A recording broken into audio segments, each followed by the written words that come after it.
제가 꿀미남이라서 원래 좀 미남 앞에는 좀 주눅이 들어요. 집에 가고 싶어.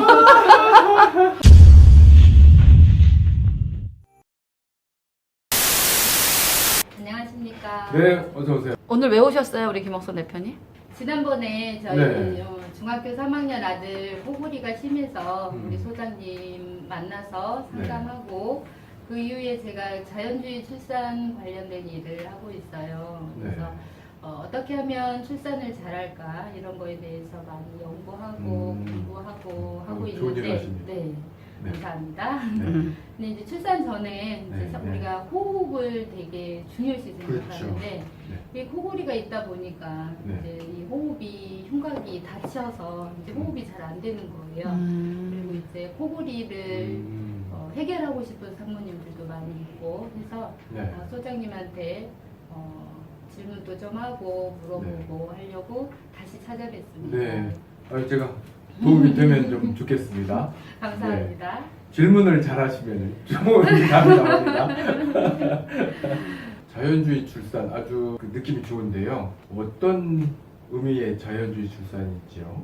저희가 자연 분만과 네. 자연 출산을 좀 구분하고 있어요. 분만과 출산이 다른 거예요? 네. 이제 영어로 굳이 얘기를 하자고 네. 하면 이제 분만은 델리버리. 그러니까 출산의 주체가 산모와 아기가 아니라 이제 의료진이 주체여서 그냥 막 약을 쓰는 거죠. 이제 예를 들어 유도 분만을 그걸 하고. 분만이구나. 네. 그리고 이제 거의 침대에 딱 누워가지고 이게 하는데 되게 별로 자세가 안 좋다고. 그렇죠. 또 굶어야 하고 시키는 대로 해야 되고. 음. 근데 자연주의 출산 같은 경우는 산모들 교육을 많이 시켜요. 운동도 하고 체중 조절도 시키고 그래서 이렇게 약을 대부분 안 쓰죠. 내추럴하게 내 몸이 시키는 대로 반응하면서 이제 아이를 낳기 때문에 트라우마가 적은 출산이라고 보시면 돼요. 옛날에는 그 막 너네 그 밭에서 밤에다가 애기 언제 쪽 얘기? 맞습니다. 60년대 얘기, 50년대 얘기. 그래서 그 제가 이제 그런 얘기를 들었습니다. 길숙이라는 분이 있었어요. 이름이 왜 길숙이야? 길에서 소리 근데 이게 의미 있는 말이긴 해요. 이제 우리가 이제 살아오면서 이 생활 구조, 이게 네. 우리 앉아 있는 거, 생활 습관이 바뀌다 보니까 골반도 많이 좁아지고 또 막 이렇게 쪼그려서 공부하고 사무직도 많고 하다 보니까 흉곽이 많이 좁아지잖아요. 그래서 이제 호흡도 안 되고 그러니까 너무 의존적인 출산을 하게 되는 거죠. 저희도 마찬가지로 이 코골이라는 부분도 그 이 현대화가 되면서 식생활이 바뀌고 생활 문화가 바뀌면서 훨씬 더 심해졌거든요. 이게 상당히 연관성이 많이 있네요. 그렇죠. 네. 언제적부터 이 자연주의 출산에 일을 하셨어요? 저는 간호사로 임상 경험이 한 20년 정도 있어요.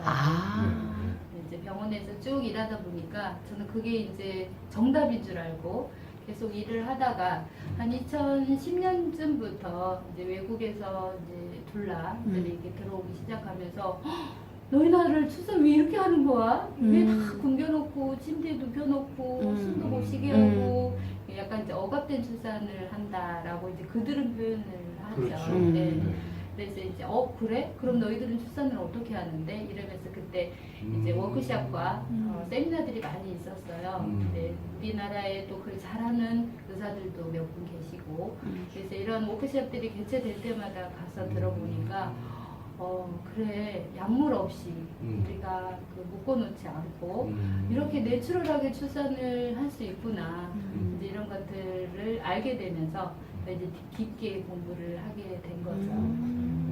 그래서 호흡이 중요하다는 거, 또 이렇게 체중 조절을 해야 된다는 거, 식이 조절을 해야 된다는 거, 이제 이런 것들에 대해서 더 깊이 있게 공부했고, 호흡은 정말 중요하잖아요. 근데 또 이 호흡이 코골이에서도 문제가 된다. 그렇죠. 이런 것들이 또 이제 연관성이 있기도 하고, 그래서 여기서 이제 앞과 뒤가 이제 바뀔 수가 있는데요. 코골이 때문에 호흡이 문제가 되는 거 개념이 아니고요. 호흡이 문제가 되어서 코골이가 나타나는 거거든요. 그래서 저희는 호흡의 문제 때문에 코골이가 생기는 거라서 호흡을 굉장히 중요시하죠. 그리고 코골이 소리가 나지 않는 코골이는 그러니까 호흡의 문제도 되게 많거든요. 네. 특히 여성들 같은 경우는 소리가 크지 않아도 호흡의 문제가 자는 동안에 호흡의 문제가 있는 경우가 되게 많아요. 그래서 단순히 시끄러운 문제가 아니고요. 호흡의 문제로 접근하시면 되겠습니다. 자연주의 출산 화이팅에 너무 멋진 일을 하고 계시네요. 네. 그러니까 저희도 자연주의 수면의학이라고 하는 타이틀을 내건 게 이 코골이 수면 무호흡증을 하는 치료하는 방법으로 지금은 수술하고 양압기를 위주로 하고 있잖아요. 네.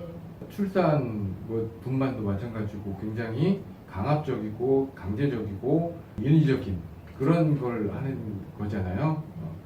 이 코골이도 수술을 해서 어제 오신 분이 세상에 목구멍을 뚫어놨는데 이따마시하게 뚫어놓은 거예요. 진짜 어떻게 저렇게 뚫을 수 있지? 했더니 어때요? 했더니 밥을 먹다가 보면 내가 삼켜야지 해서 이렇게 꿀깍 삼키는 게 아니고 찝다 보면 더 찝어야 되는데 넘어간다는 거예요. 이게 얼마나 그게 심각한 문제인데. 그분은 굉장히 심각한데 우리는 너무 웃기고 끔찍했어요. 그 사진이. 근데 끔찍하네요. 네, 그런 경우죠. 그다음에 이제 술 많이 먹으면 이게 으악 할 때 있잖아요. 그때 이게 입으로 안 넣고 코로 막 넘어가는 이런 그 유산이 코로 넘어가면 얼마나 이렇게 심각하겠어요. 하여튼 그런 부분부터 양압기라고 하는 강제적으로 호흡을 하게 만드는 게 이게 자연 호흡이 자기한테 맞는 거지 강제적으로 공기를 불어넣어서 호흡을 한다는 거는 정말 아닌 것 같거든요. 너무 심하면 어쩔 수 없을 때 해야 되는데 수술 양압기가 그냥 일반적인 치료법이 돼버리는 게 저로서는 굉장히 안타깝고 답답하고 그래서 의사 선생님들이 볼 때는 제가 돈키호테 같기도 하고 말하는 그런 말들을 이렇게 돌아 들어요. 하지만 사람을 생각해야 되잖아요. 그 당사자. 사람이 먼저다. 당사자 입장에서 생각해봤을 때 최대한 자기의 호흡을 유지할 수 있고 정상적인 수면을 내 스스로 찾을 수 있게 해야지 그렇게 강제적인 방법은 아니라고 생각해서 저도 자연주의 수면의학이라고 하는 그런 타이틀을 걸고 열심히 하고 있습니다. 화이팅! 화이팅! 자연주의 화이팅! 네. 근데 이게 얘기를 들어보니까 저희 출산하고 닮은 점이 되게 많은 것 같아요. 맞아요. 저희 이제 저도 슬로건이라면 슬로건인데 내 안에 있는 주치가 살아나게끔 해줘야 되는 거거든요. 근데 내 자가 면역도 없이 무조건 이제 외부에서 이제 뭔가가 차단시키는 블록시켜버리는 약물이 들어온다든지 이러면 내 몸에서 나 이거 할 수 있었는데 못하는 거예요. 이게 제 자기 기능들을 다 죽여버리니까 이게 문제라고 생각이 들고 출산도 똑같아요. 이게 내가 여성이 할 수 있는데 내 태아 뱃속에 있는 아기가 이 출산의 여정을 시작하려고 하는데 야야 너는 못하잖아. 너는 말도 못하고 너무 어리잖아. 그러니까 내가 밖에서 약을 써서 너를 꺼내줄게. 그러니까 이제 여성이 출산할 수 있는 몸의 기능들을 잃어버리는 거예요. 그래서 요즘 아이들이 주체성이 없나? 그것도 맞아요. 영향이 있겠죠. 예. 뱃속에서부터 의지를 꺾어버리고. 그렇죠. 그런데 외국에는 그런 논문들도 참 많아요. 맞아요. 이게 자기의 이렇게 잘 익은 열매들이 이렇게 나와야 되는데 자기는 아직 익지도 않았는데 밖에서 꺼내버리기 때문에 일단 의지가 많이 꺾이는 거고 공감을 잘 못하잖아요. 그래요, 맞아요. 그 애들이 너무 빨라, 맞아요. 급해, 욱해요. 이제 이런 것들이 이제 청소년 이제 문제, 이제 어떤 약물로 쉽게 이제 연관성이 있다. 이런 논문들도 참 많이 있어요. 맞아요. 심화 폭력 이런 것들이 더 많지 않아요? 맞아요. 실제 이런 논문들도 있고요. 맞아요. 심각하네요. 그래도 우리는 되게 좋은 일을 하고 있으니까 그럼요. 네, 보람을 갖고 네. 사명감을 갖고 합니다. 네네. 끝까지. 네. 오늘 아주 유익한 시간이 될 것 같으네요. 네, 좋습니다.